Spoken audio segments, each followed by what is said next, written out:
Magandang araw sa ating lahat. I-update ko kayo guys dito sa ginagawang daan na magmumula ng Lipa papunta ng Mataas na Kahoy. Bali ito po ay bypass road. Ay nanggagaling tayo ng Lipa. Ito po yung Libeste Highway. Kapag diniretso po natin ito, yun po ay Balete. Kakaliwa po siya dito. Itong papunta ng Mataas na Kahoy. Ito ngayon yung barangay Bulaknin. Ang lusot nito ay papunta ng barangay Tangway.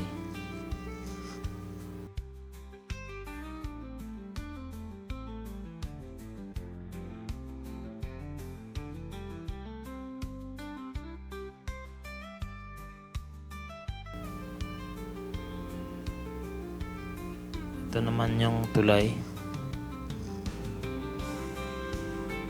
Medyo magastos tong kalsada na to dahil marami siyang tulay.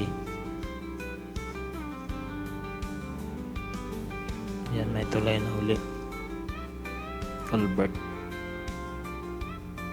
May kabuo ang 5 kilometers at inaasahang matatapos ngayong 2027.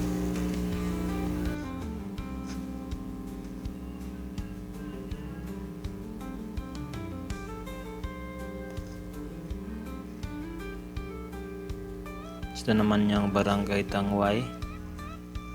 Bale itong daan na ito, yung kaliwa galing ng San Carlos, pag diniretso papunta na rin ng Balete.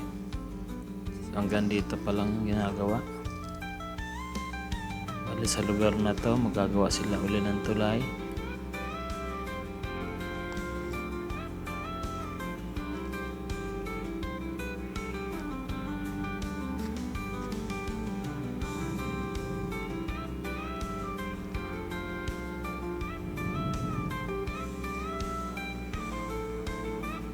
Ito pa lang yung pinakadulo.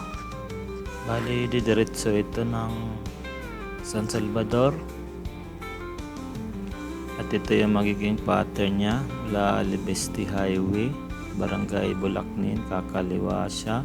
Lulusot ng Barangay Tangway. Ito po yung medyo malapit sa San Carlos. Tapos didiretso siya ng Barangay San Salvador.